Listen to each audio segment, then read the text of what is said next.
Muy buenos días para todos. Vamos a dar inicio a este primer vídeo de el tema número 5 de la dirección financiera. Vamos a compartir las diapositivas que vamos a utilizar para dar un repaso de lo que ya hemos visto en clase, especialmente toda la parte numérica, ¿no? Que ya la hemos realizado en clases, tanto del banco como el valor del dinero. Entonces, empecemos analizando cuáles son las funciones de la dirección financiera, ¿no? Que tiene que ver con dos temas importantes. Una es una parte de la inversión y otra es una de la parte de la financiación. La empresa necesita tener recursos eh, financieros en el día a día, pues para poder hacer frente a lo que nosotros llamamos capital de trabajo, ¿no? Ese capital de trabajo, ¿qué es? Pues es el dinero que nosotros tenemos que tener para poder hacer frente a, a la compra de equipos, de terrenos, de locales, de comprar materia prima, de pagar nóminas, de pagar los seguros sociales, de pagar los impuestos, de pagar la luz, el agua, el teléfono, el internet.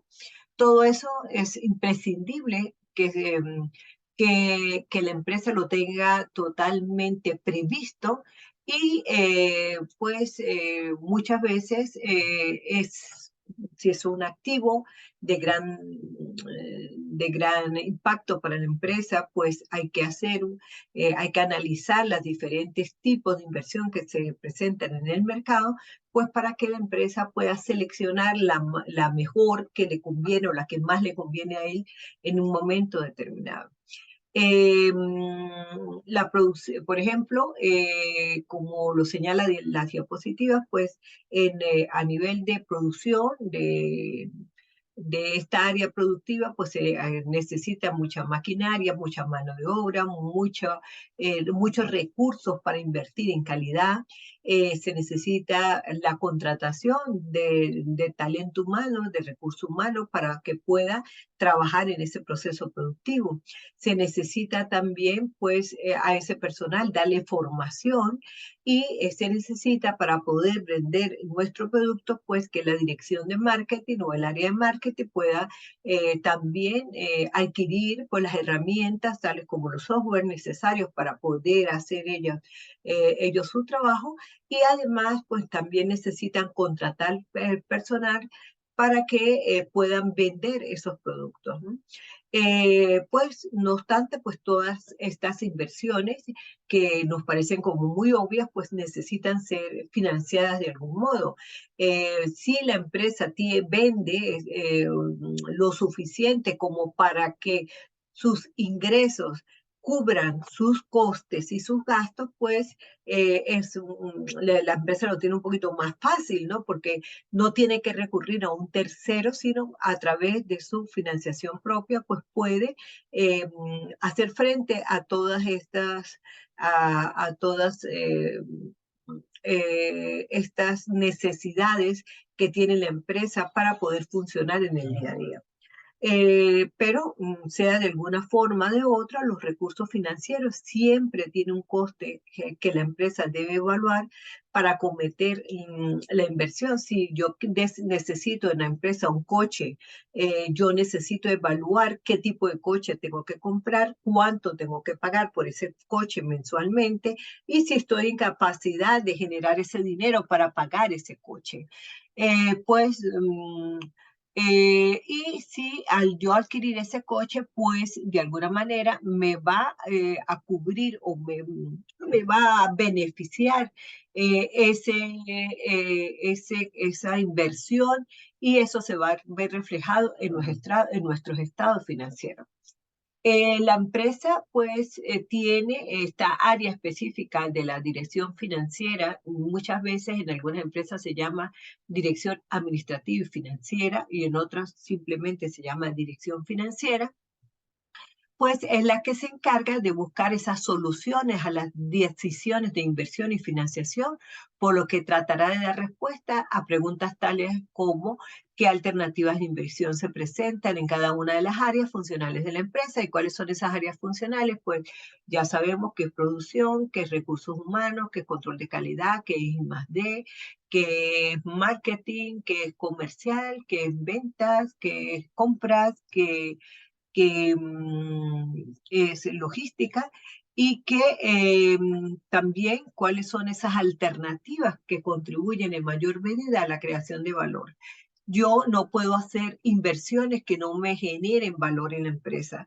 Todo me tiene que generar valor. Recuerden que la generación de valor es lo que nosotros vimos en clase, que señalábamos en que todo lo que las entradas, el famoso cuadrito de las entradas, donde estaban aquí los insumos, la mano de obra, la financiación, la materia prima, la energía, etcétera, se hacía un proceso de transformación y eso daba salida a unos bienes y servicios, que el valor de esos bienes y servicios tenía que ser superior a las entradas para que se generara valor, para que se creara valor. Si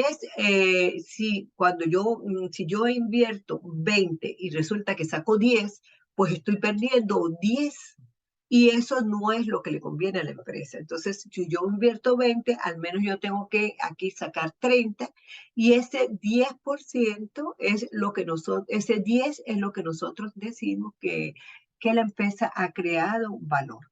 Entonces, podemos establecer también una jerarquía entre los proyectos de inversión para clasificarlos en aquellos proyectos que sean de mayor impacto para la empresa, en aquellos proyectos en que la empresa tiene que, digamos que serían fundamentales para que su gestión del día a día se puedan maximizar los beneficios.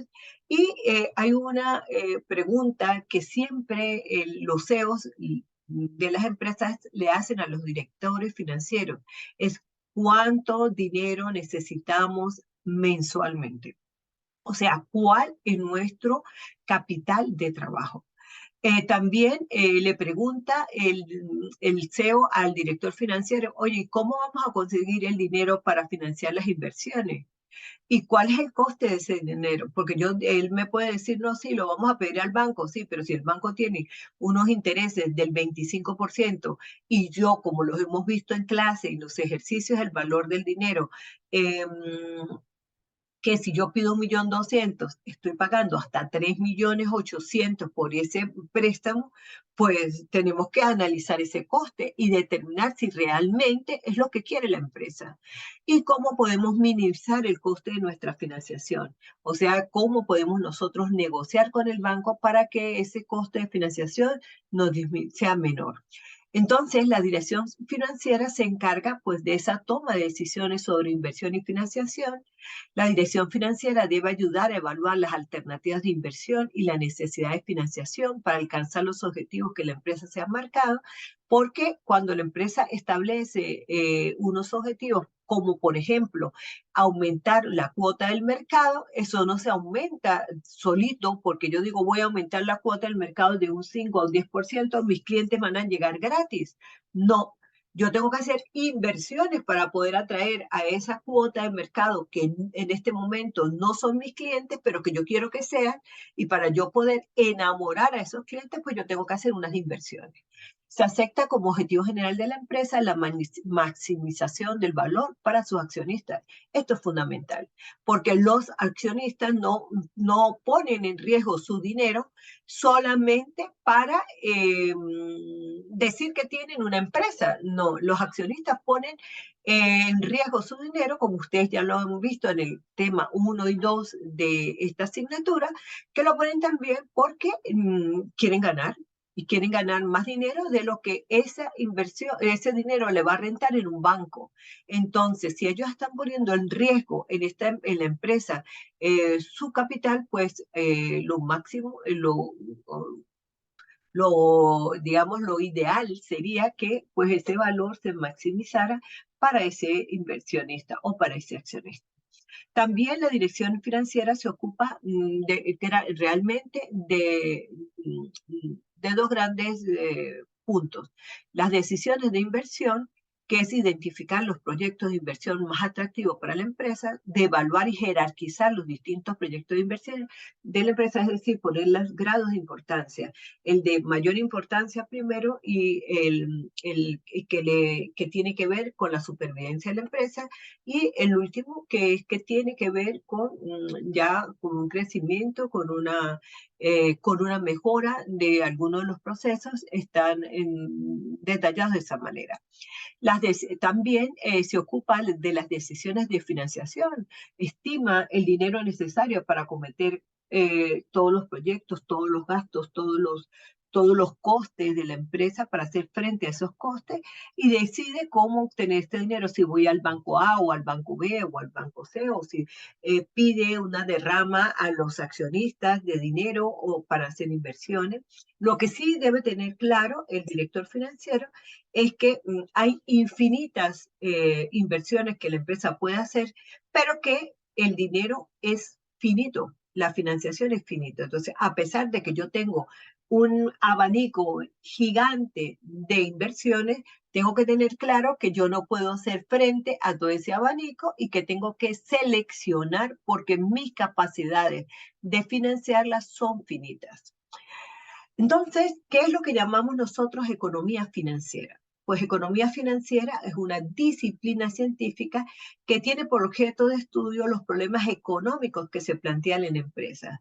Permite comprender el estudio de diferentes materias por medio de un análisis económico objetivo y lógico, y su objeto formal es único, es formular leyes de equilibrio de la empresa con aplicación concreta en el orden microeconómico de la misma.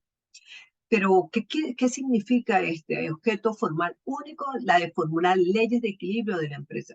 Esto quiere decir que yo no me puedo gastar más de lo que yo ingreso. Es lo mismo, es la misma ley que tenemos nosotros en casa. Si nosotros ganamos 20, no nos podemos gastar 30.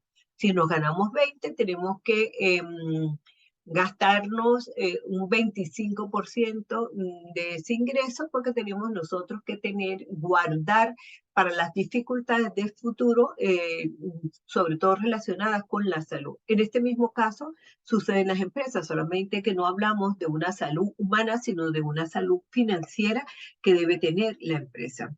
Entonces, realmente, ¿qué hace el subsistema financiero y cuáles son esas funciones?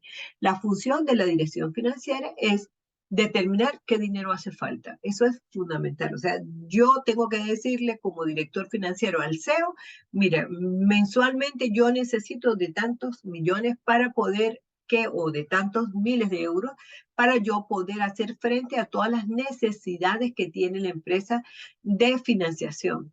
Y que les permita alcanzar los objetivos. En ese dinero, ¿qué se incluye? Pues toda la parte de las nóminas, la parte de impuestos, de seguridad social, de compra de materia prima, de pago de insumos, de pago de energía, de pago de internet, de pago de luz, de agua, o sea, de todo.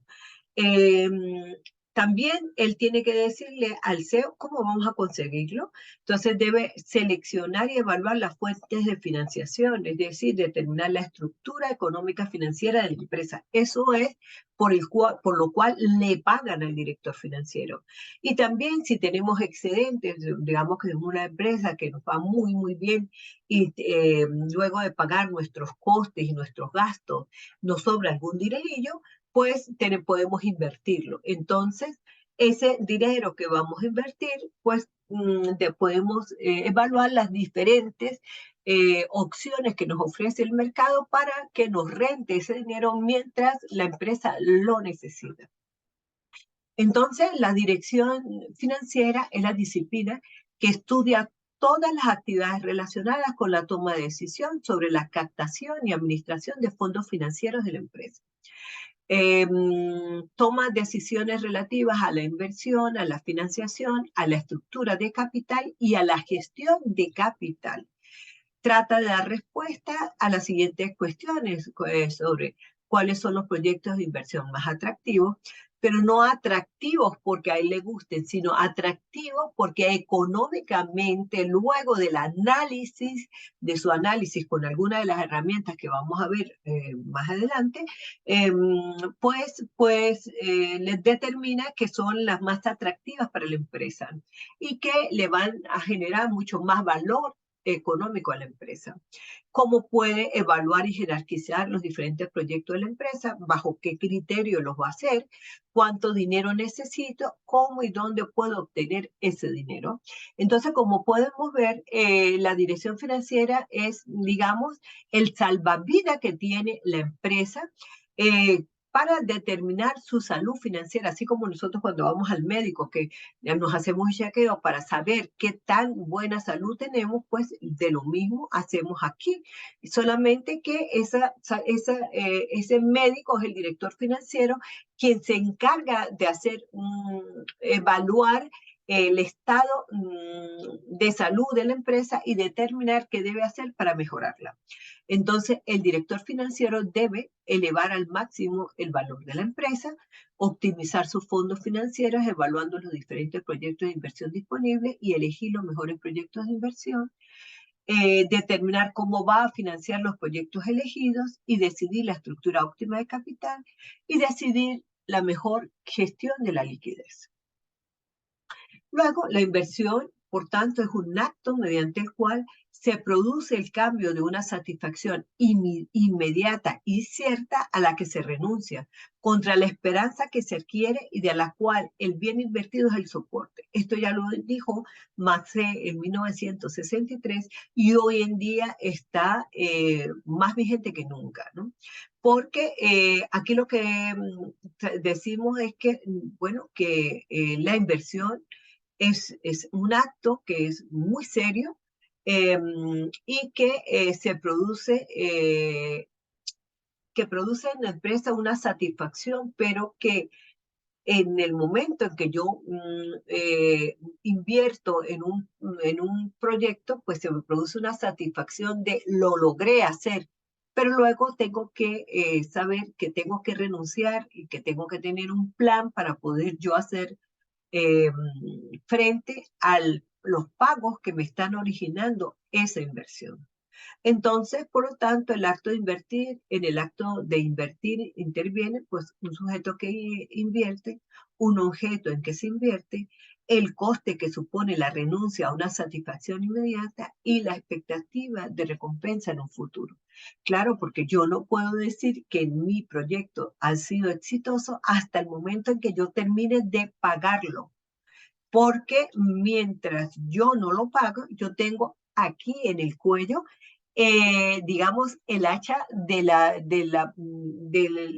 empresa que me ha prestado ese dinero y al cual yo tengo que haber puesto unas garantías para poder que me den ese dinero. Entonces, hasta que yo no pueda hacer frente a esos pagos, yo no puedo tener ningún tipo de satisfacción. Voy a tener preocupación.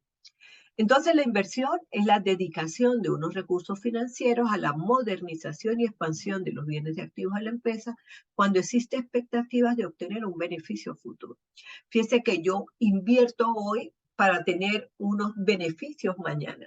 No invierto hoy a no ser que la inversión sea de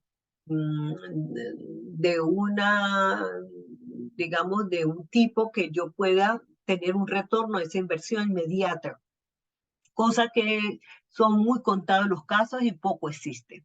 Se realizan inversiones cuando el rendimiento que se espera obtener en el proyecto es superior al costo de los recursos utilizados. Por supuesto, si yo invierto 20, yo espero obtener 40.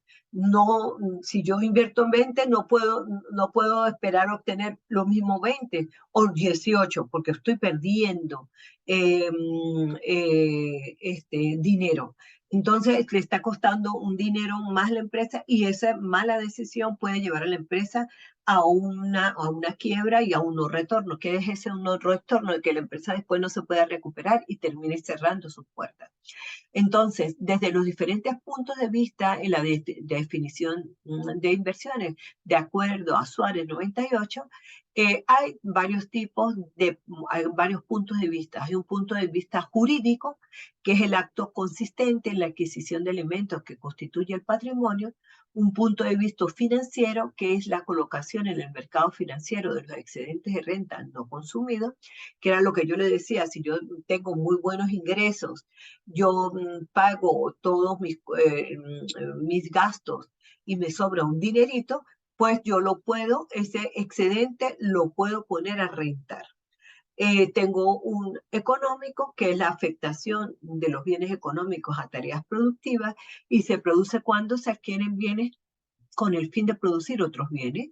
Entonces tenemos dos tipos, aquí varios, diferentes tipos de inversión. Tenemos inversión en el sentido estricto, que son activos no corrientes, o sea, son un activo fijo, es comprar un terreno, comprar una casa, comprar una maquinaria, comprar unos transportes. Tenemos inversión en sentido amplio, que es activo no corriente más activo corriente, que es lo que llamamos nosotros el activo circulante. Entre los tipos de inversiones, aunque en sentido económico se considera que las decisiones de inversión son aquellas destinadas a la adquisición de bienes de producción con el objetivo de aumentar la capacidad productiva de la empresa, podemos clasificar la inversión atendiendo a diferentes criterios de acuerdo a Valls-Martínez 2011. Según la naturaleza del activo, aunque están muy relacionadas, conviene distinguir entre inversiones económicas e inversiones financieras. Las inversiones económicas, también denominadas reales o productivas, son aquellas que se realizan para la adquisición, son aquellas eh, que se realizan para la adquisición de capital productivo, o sea, hacer edificios, maquinaria, alimentos de transporte, etcétera, que la empresa necesita para el desarrollo de su actividad del día a día. Así, las inversiones económicas realizadas en el pasado constituyen el capital productivo presente en la empresa y son la clave para su crecimiento futuro. ¿Qué quiere decir? Que si yo yo no invierto en hacer una buena planta productiva, y yo soy una empresa que produce refrescos, por ejemplo, pues si yo no tengo esa planta, pues puedo correr el riesgo de no poder lograr que la empresa crezca en el futuro, sino que termine desapareciendo. Las inversiones financieras son las que se realizan para la adquisición de títulos o activos financieros, o sea, acciones, obligaciones, con el objetivo de obtener una renta en el futuro. Entonces yo digo, por ejemplo, mi empresa adquiere acciones del Banco Santander o de Amazon con el propósito de tener esa inversión allí, y en el momento que lo necesita vender esas acciones y tener pues liquidez, ¿no?, en el futuro. También tenemos otros tipos de inversiones que son de acuerdo a un carácter temporal, y son inversiones de funcionamiento y inversiones permanentes o estructurales. Las inversiones de funcionamientos son las que están relacionadas con la adquisición de elementos necesarios para el proceso productivo, tales como materias primas, los combustibles, o sea, los insumos que yo necesito para que el proceso productivo funcione, son lo que llamamos nosotros inversiones de funcionamiento. Nosotros invertimos en materia primas que van a valorizarse en nuestros estados financieros en forma de inventario. Entonces, por eso se llaman inversiones de funcionamiento. Tenemos inversiones permanentes o estructurales, que son las que se realizan para adquirir bienes que van a ser utilizados por la empresa durante un periodo largo de tiempo. O sea, yo puedo invertir en la compra de un edificio, en la compra de una maquinaria, o puedo hacerlo también a través de unos leasing. Son inversiones a largo plazo y también se les denomina inversiones en activos inmovilizados. Según los motivos para la realización de la inversión, pueden ser inversiones obligatorias, que son las que demanda la ley para cumplir, por ejemplo, la normativa ambiental, por ejemplo, o la normativa de seguridad y higiene industrial. Hay otro tipo de inversiones que son inversiones de renovación o reemplazamiento, o sea que son las inversiones que la empresa hace para poder sustituir activos que ya están obsoletos, que ya están totalmente amortizados, y que deben sustituirse para la mejora de su proceso productivo. Hay también inversiones de innovación o modernización de los activos, que son aquellas inversiones que la empresa acomete para reducir costos y simplificar procesos, para ahorrar materiales, para la mejora de la calidad del producto. Y eso tendría como base, pues, que se busca mejorar nuestra posición competitiva en el mercado. Tenemos inversión de expansión de actividad actual, que son las inversiones que buscan ampliar los productos. O sea, yo tengo dos ramas de productos y quiero hacer dos más, entonces yo lo que estoy haciendo es expandir mi actividad para acometer, para ganarme una cuota de mercado adicional y poder crecer. Y tenemos inversiones de diversificación en las cuales, pues imaginemos que yo tengo, por ejemplo, eh, una gama, yo fabrico, eh, a ver, teléfonos móviles, entonces yo lo que hago dentro de esa gama de teléfonos móviles, pues hago todo lo relativo al teléfono móvil. No solamente hago los teléfonos móviles, sino también hago baterías, hago los cascos, hago toda la parte de los cargadores, otros modelos de teléfono móvil. Entonces lo que yo estoy ampliando es la actividad de la empresa en productos y en mercado. Tenemos por último, pues, las inversiones relacionadas que guardan entre sí las inversiones. O sea, hay inversiones independientes cuando los proyectos de inversión no guardan relación entre ellos, las inversiones sustitutivas cuando los proyectos son excluyentes entre sí, o sea, yo hago este o aquel proyecto, pero no hago los dos. Las inversiones complementarias es que yo hago esto más esto porque me complementa mi producto o mi servicio. Y todo esto pues debe ir de la mano pues de las decisiones de inversión. Las decisiones de inversión se pueden definir como la asignación de recursos hacia proyectos de inversión de la que se espera obtener un beneficio futuro. Por tanto, la acción de invertir supone cambiar una satisfacción inmediata y cierta a la que se renuncia por la esperanza o expectativa de obtener una recompensa superior en el futuro. Es lo que nosotros señalábamos en las primeras diapositivas, que no necesariamente mi satisfacción va a ser inmediata, porque lo que tenemos cuando se hace una inversión y se ha pedido un dinero al banco, lo que tenemos es una gran preocupación por sacarle rentabilidad a esa inversión y que produzca los flujos de caja necesarios para yo poder hacer frente a los pagos de esa inversión a la entidad financiera. Entonces, esto es una decisión muy importante porque el director financiero debe estar totalmente seguro que esa inversión nos va a rentar lo suficiente como para que poder hacer frente a esos pagos en el futuro. La existencia de una oportunidad en el mercado sería una condición necesaria, pero no suficiente para que realicemos una inversión. No quiere decir que porque estén demandando teléfonos, entonces yo voy a salir corriendo a hacer una inversión en los teléfonos. Ojo, tenemos que saber si ese teléfono que vamos nosotros o que pretendemos hacer esa inversión para construirlo forma parte de nuestro core del negocio y que si es necesario y si el hecho de nosotros acometer esa inversión nos va a mejorar nuestra salud financiera, o de lo contrario no debemos hacerla. Ahora bien, una inversión siempre significa la transformación de unos recursos financieros, bien sea propios o ajenos, captados a través de los mercados financieros, en una serie de activos o bienes capaces de generar un rendimiento. ¿Qué quiere decir esto? Que yo cuando hago una inversión tengo que estar segura de que esa inversión la voy a recuperar. Si yo no estoy segura, yo no puedo ser pasional con esa inversión. No es que estoy enamorada de la inversión y que quiero hacerla porque es el sueño mío de toda la vida y lo quiero hacer. No. Esto aquí no se trabaja de esa forma. Esto aquí hay que pensar más con la mente que con el corazón. Puede ser que esa inversión me encante, me fascina muchísimo, pero si yo no tengo la capacidad para recuperar esa inversión, no la debo hacer, porque llevaría a la empresa a la quiebra. Entonces, para adoptar las decisiones de inversión ha de tenerse en cuenta dos criterios u objetivos. Primero, la rentabilidad y segundo, el riesgo.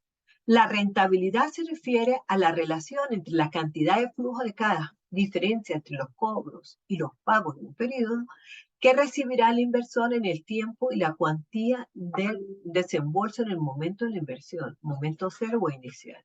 También se define como la relación entre la cantidad de flujo de caja que recibirá en el tiempo de la inversión y la cuantía de su inversión en el proyecto en el momento cero. ¿Qué significa eso? Significa que imaginémonos que yo voy a hacer una inversión de 100.000 euros y yo tengo que saber en cuántos años voy a recuperar esa inversión y si al cabo de recuperar esa inversión, cuánto más voy a obtener que de alguna manera me compense a mí haber hecho ese sacrificio de hacer este proyecto. Si ese valor no es positivo, pues realmente quiere decir que yo hice una mala decisión en mi inversión. Y tenemos que tener claro que toda inversión tiene un riesgo. Entonces, yo tengo siempre el riesgo de que pase algo, como pasó con la pandemia, y que todas las inversiones que se estaban realizando se paralizaran y mucha empresa perdió ese dinero. Pero son los riesgos que debemos estar nosotros dispuestos a asumir y que deben estar reflejados en el flujo de caja. En el caso de que eso sea así, pues nosotros tenemos que determinar esa incertidumbre. La incertidumbre es igual a un mayor riesgo y es igual también a una mayor rentabilidad. Siempre vamos a tener una incertidumbre cuando hacemos una decisión. Puede ser que el riesgo que yo haya planificado sea mayor y yo tengo que estar dispuesto a asumirlo. Como que también yo puedo decir, yo había destinado que me iba a ganar 20 y resulta que al final gané 50? Pues maravilloso, quiere decir que asumí el riesgo y que se vio beneficiado con una rentabilidad mayor. Pero todo esto también en todos estos conceptos que hemos visto aquí de rentabilidad y riesgo, hay un concepto que siempre está presente, que es la liquidez. ¿Pero qué es la liquidez? La liquidez es si una empresa agota su capacidad de financiación o aminora su liquidez para mantener un determinado nivel de circulante con una determinada inversión, no debería realizarla. La liquidez financiera de la empresa es su capacidad económica para hacer frente a los pagos y abonos que tenga que realizar. La liquidez se refiere a la posibilidad de contar con activos con los que afronta pagos si los necesita. En otras palabras, la liquidez es la capacidad que yo tengo de hacer frente a mis pagos y sin recurrir a mayor endeudamiento, sino si yo soy capaz con los ingresos que yo genero de mis ventas de hacer frente a todos mis costes y mis gastos. Se dice que una empresa tiene una mayor liquidez cuando hace la conversión de activos inmediatamente y sin una pérdida significativa del valor de sus activos al momento de dicho proceso. El efectivo es uno de los activos más líquidos que existen, pero no es la liquidez per se, sino su resultado, debido a que el dinero en efectivo se puede intercambiar fácilmente en el momento en que se desee. La rapidez con la que un activo se puede convertir en otro será el grado de liquidez. O sea, ¿qué quiere decir? Que si yo tengo dinero en el banco, si yo tengo acciones que yo puedo intercambiar, si yo tengo materia prima que yo pueda vender, que yo pueda convertir en liquidez, en dinero, pues es una medida de salud, de buena salud de la empresa. Un activo tiene mayor liquidez cuando tiene un valor objetivo al momento de venderlo, que no haya inconvenientes al venderlo o que no pierda un valor considerable al hacer este cambio. Fíjense que un ejemplo de la pérdida de liquidez, por ejemplo, es cuando uno compra un vehículo. La empresa compra un vehículo y lo compra a 100.000. Pero ese vehículo, 5 años, transcurridos 5 años, no lo va a poder vender en 100.000. Ha perdido valor. y tal vez lo pueda vender en 10. Entonces, ¿eso quiere decir que la empresa no debería haber comprado el coche? No, eso quiere decir que la empresa ha asumido el riesgo y está consciente de que el valor residual de ese coche va a ser 10 y que el beneficio de ese bien estuvo en la utilización de esos 5 años que lo usó la empresa en su gestión, pero que ya era algo previsto.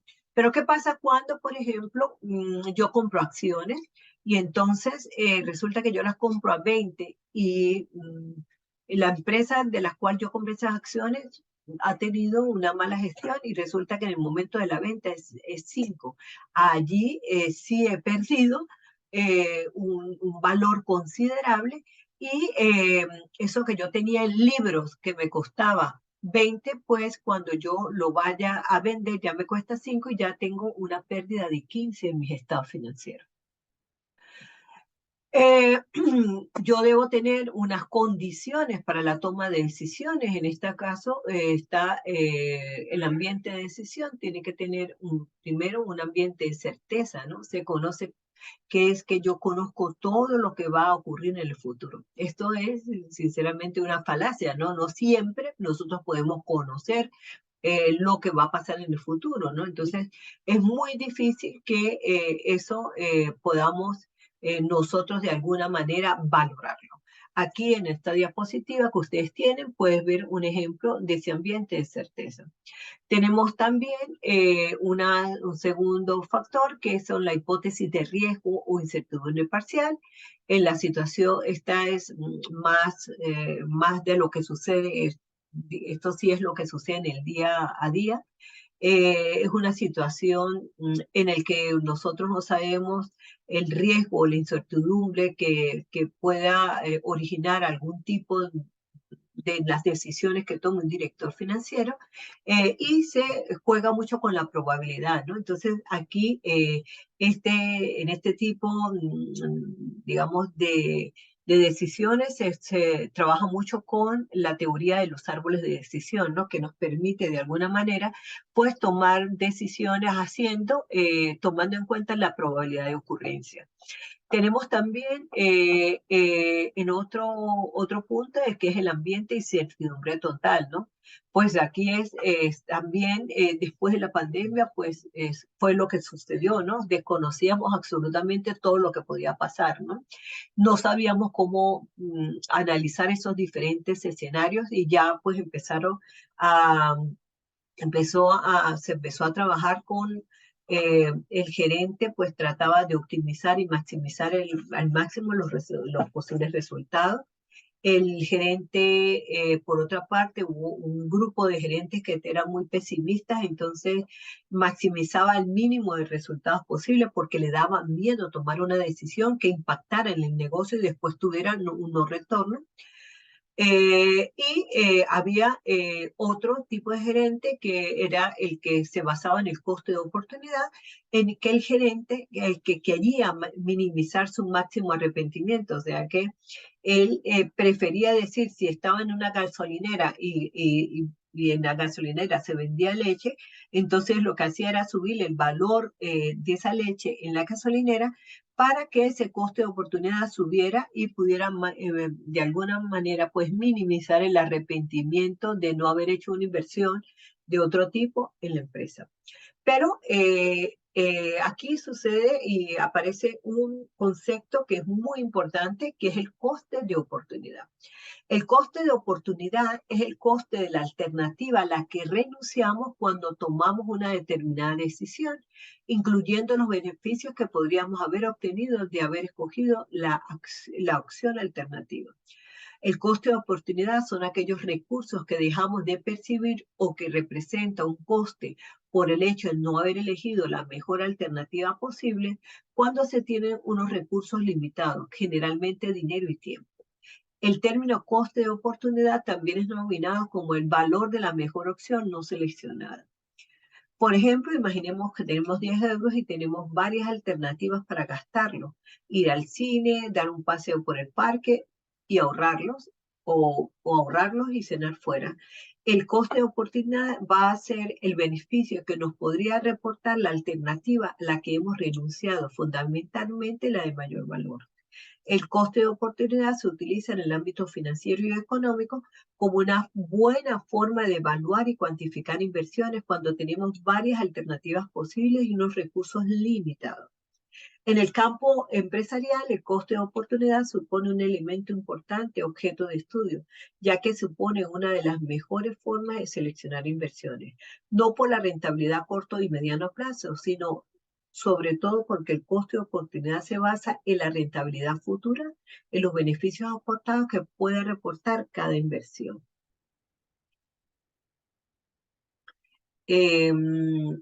Entonces, vamos a mirar aquí seguidamente. Aquí hay más, explicando un poquito más, y vamos a pasar a esta diapositiva sobre el por qué analizar y evaluar y seleccionar inversiones. Aquí esto es importante y esta pregunta es importante para la parte financiera en la empresa, porque cuando nosotros analizamos y evaluamos para seleccionar una inversión, tenemos que tomar en cuenta cuáles son sus limitaciones técnicas, cuáles son sus limitaciones financieras y cuál es el objetivo de la utilización de los métodos de selección, de maximizar el valor de la empresa. Aquí hay diferentes criterios de selección. Tenemos la rentabilidad del proyecto de inversión, que busca obtener la mayor rentabilidad, y la rentabilidad de la inversión mayor al coste de los recursos empleados. Esto es lógico, yo estoy buscando tener unos mayores, que esa rentabilidad sea mayor a lo que yo estoy poniendo en valor. Entonces, aquí para explicar los modelos de selección de inversión, pues se necesita la siguiente información de partida que nosotros hemos visto, que lo hemos planteado. Cuando nosotros, por ejemplo, hemos desarrollado los BAM. Entonces tenemos una variable A, que es el coste de adquisición, que es el coste de la inversión o el desembolso inicial. En algunos textos se le llama D, en otros textos se le llama A. Tenemos N, el tiempo de duración de los proyectos de inversión. Tenemos Q, que es el flujo neto de caja, son los cobros menos pagos que son consecuencia de la inversión, son esos ejercicios que tienen ustedes en la plataforma, en el cual pueden ver que hay una serie de ingresos, hay una serie de costos, y entonces se consigue a Q, que es el flujo neto de caja, restando uno del otro. En algunos libros aparece Q, en otros aparece F. Q1 también directamente puede ser los cobros del periodo 1 o menos los pagos del periodo 1. El Q2 cobra el periodo 2 menos el pago del periodo 2, y aquí está cómo se vería esto en el tiempo. En función del papel que se otorga al paso del tiempo, los modelos de selección de inversión pueden ser tanto estáticos como dinámicos. Entre los modelos estáticos tenemos todo lo que se llama el plazo de recuperación, el payback y rendimiento de la inversión. Entre los métodos dinámicos tenemos el valor actual neto, VAN, y la tasa interna del retorno, el TIR. Importante señalar que los modelos estáticos son aquellos que no tienen en cuenta el hecho de que los capitales tienen distintos valores en diferentes momentos del tiempo. O sea, eso es un momento en que yo pido el dinero en este punto y yo estoy haciendo cálculos que el dinero no me va a generar mayores gastos en el futuro. Y eso es una falacia, eso es mentira. Entonces, por eso es que casi siempre para valorizar los proyectos utilizamos los métodos dinámicos, porque sí toma en tiempo, sí toma en cuenta el valor del dinero en los diferentes momentos del tiempo. Aquí en esta diapositiva podemos ver la clasificación de los diferentes modelos. Entre los estáticos está el método del payback o el plazo de recuperación o el método de rendimiento de la inversión, y entre los dinámicos tenemos el método del valor actual neto, VAN, el método del plazo de recuperación o payback descontado. Aquí tenemos el plazo de recuperación, aquí está el descontado, y tenemos la tasa interna de rentabilidad, que es el TIR. Aquí en estas diapositivas pues se explican la fórmula, Y solamente aquí de estas diapositivas es importante que ustedes conozcan el concepto para que lo conozcan y lo puedan entender, porque muchos de estos conceptos irán a aparecer en los conceptos eh, para la opción del examen de cada huejo con su parejo. Y no les voy de esto pues no hay ningún tipo de ejercicio, solamente voy a poner ejercicios del MAN. Las ventajas entre el payback, la primera ventaja sería es que es muy simple y es muy fácil de calcular, pero las principales inconvenientes del payback pues ven reflejadas aquí, que son muchas y que les pido que por favor las tomen en cuenta. Esto está en sus diapositivas para que se las analicen para el examen. Eh, Aquí está el rendimiento de la inversión, también está el concepto, se define como el beneficio que se obtiene sobre la inversión, es un concepto muy sencillo. El uso del beneficio histórico de la empresa es una medida de gestión pasada, entonces tenemos esta fórmula para calcularlo. ¿Qué ocurre con estos métodos? Si el proyecto genera cantidades variables de dinero cada año, pues no se puede tomar en cuenta.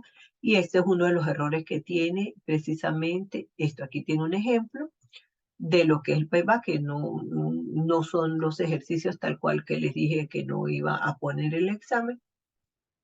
Aquí está otro ejemplo. Tenemos aquí las técnicas de evaluación de métodos dinámicos. La teoría sí la voy a incluir y de aquí, de estos 4 tipos, solamente estamos incluyendo en el examen el valor actual neto. Entonces, el valor actual neto tiene esta fórmula, que es una fórmula que se utiliza para el análisis de la inversión. Si la inversión es mayor a cero, es una inversión que es favorable que se haga si los flujos son constantes y la fórmula es constante. Deberíamos nosotros tener algunos criterios de aceptación o rechazo. Si el BAN es mayor a cero, pues aceptamos el proyecto. Si el BAN es igual a cero, lo rechazamos. Y si es menor a cero, también lo rechazamos. ¿Por qué si es igualmente lo rechazamos? Porque la empresa no va a asumir una serie de riesgos para no tener ningún tipo de beneficio. Entonces, esa es la razón por la cual la rechazamos. ¿Cuáles son las principales ventajas del BAN? Pues aquí lo tienen descrito. Tiene en cuenta los diferentes vencimientos de los flujos de caja, tiene en cuenta el paso del tiempo y las principales dificultades, pues que el interés que rige en el mercado financiero, el costo de oportunidad del interés, se dificulta especificar la diferencia uno entre otro y toma como valor de K el coste de capital, que es el tipo de interés efectivo que a la empresa le cuesta utilizar los recursos financieros. Si esto cambia, pues a lo largo del tiempo puede caer en riesgo esa inversión. Aquí hay un ejercicio que está también explicado, que se ha explicado en clase, y aparecemos aquí con la secuencia de inversión, que es el árbol de decisión, que el árbol de decisión es una inversión que se estudia, que es muy simple de estudiar y que podemos tomar decisiones no solamente en base al coste, sino en base al beneficio. Es una manera como los directivos toman decisiones y está caracterizada por analizar los diferentes proyectos de inversión en base a los ingresos que puede generar o en base a los costes que puede generar.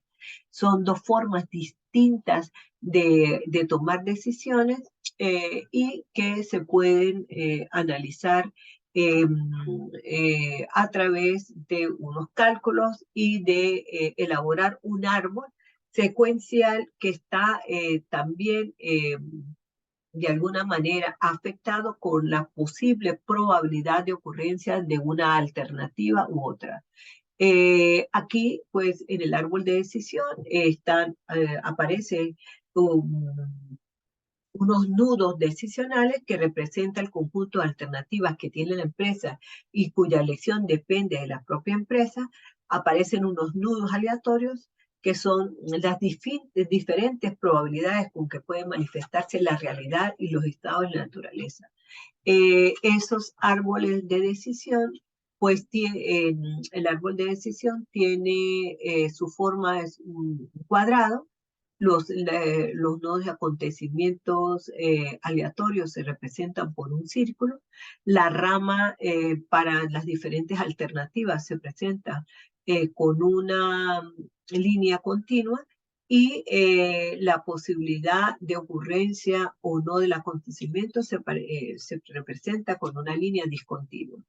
Y cada rama pues tiene también al final se termina con un triángulo invertido que es la que señala que no hay más decisiones que tomar. Estos árboles de decisiones pues sirven para la resolución de un problema, de buscar unas alternativas y se calcula generalmente basándonos en el valor de los nodos, es el que nos ayuda a tomar decisiones. Esto es una técnica que ustedes la verán más adelante en dirección de operaciones, pero que es una de las herramientas que mayormente se utiliza en las empresas para la toma de decisiones. Bueno, con esto hemos terminado esta primera parte de este vídeo y bueno, continuaremos con la segunda parte de manera inmediata.